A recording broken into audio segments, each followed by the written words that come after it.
Hey guys, welcome back to my channel. I am going to be doing a bleaching this wig from black to blonde. On the right side of the screen is just some of the facts about the wig. This is a 4x4 18-inch closure wig, 180 density, and I am going to be taking my Wella powder lightener and my 40 volume developer. And I also decided to tone this wig with T11. Gonna pour some of my bleach into my Wella bowl thing, whatever you want to call it. I never usually do measurements. I kind of just eyeball it, so I just pour enough bleach as I think I'm going to use, and I pour as much developer as I think I'm going to use as well. I mix that up with the whisk that I got from my local beauty supply store, and feel free to add more developer if needed. You do want this to be kind of runny, but not too runny. So at first I was going to be doing highlights on this wig.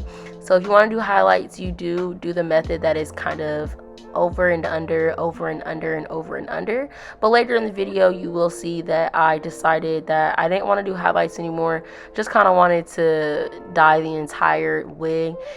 So I winded up putting bleach on the whole wig. But if you're wanting to do highlights, this is how you do them.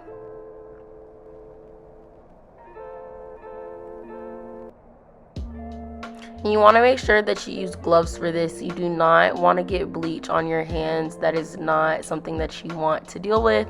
I've gotten bleach on my hands before. I mean, nothing really bad happens. It just kind of like stains your hand, but why not avoid that? And this is when I was deciding that I was going to stop the highlights. I just kind of got annoyed with it, and I was like, you know what, this is kind of too much. I'm just going to bleach the entire wig.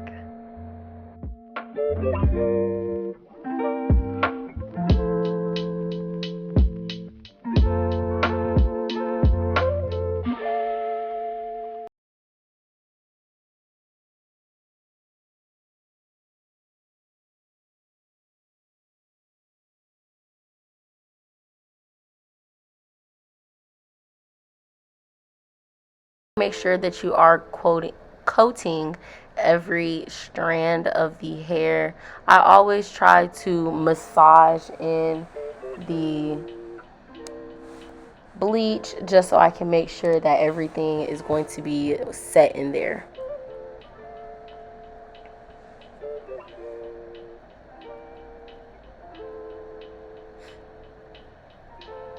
Alright, and this is when I actually was like, okay, I'm just gonna bleach the whole wig.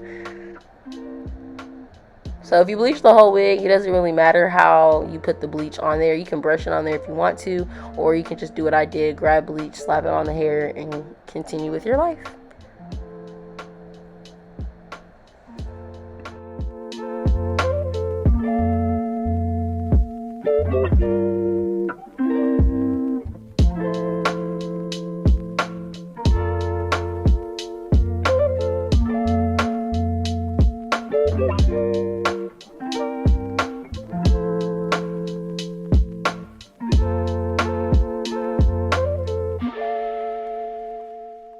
And if you want to know how I did the feathering method, continue watching. I will show you how to keep your roots dark on any unit, whether it's a closure or a frontal. It's the same technique that you want to use.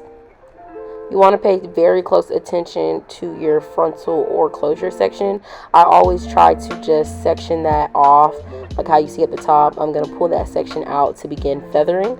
And whatever parts you want to do, you want to go ahead and part how you want it to be. I chose to do a middle part, but I kind of knew exactly where I wanted my part.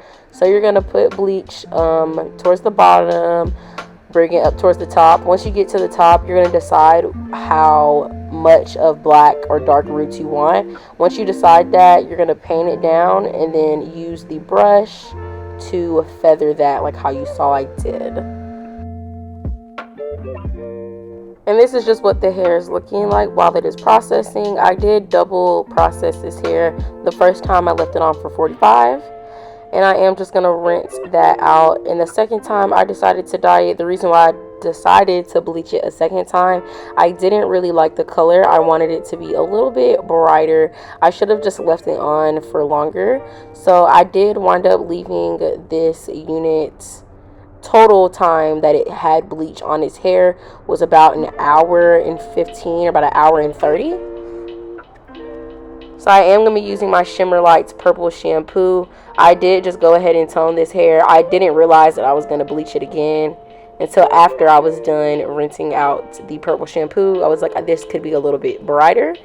I didn't show the process when I did bleach it the second time, but trust me, I bleached it a second time. You'll see that in the next clip.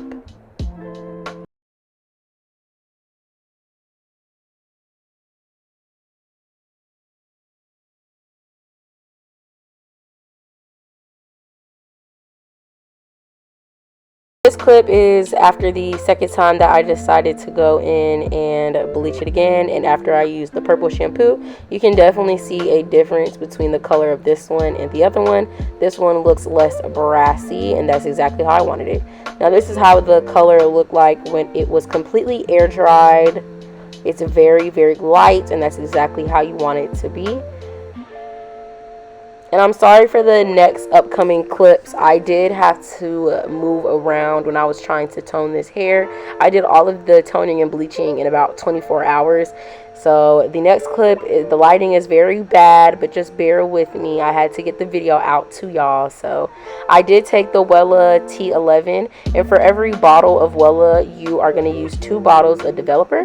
So as you see, I did have that bottle of Wella. I poured that into a mixing bowl, and I am going to pour 2 bottles of the Wella of developer. You're going to mix that together, and you're going to place that on the hair using your dye brush.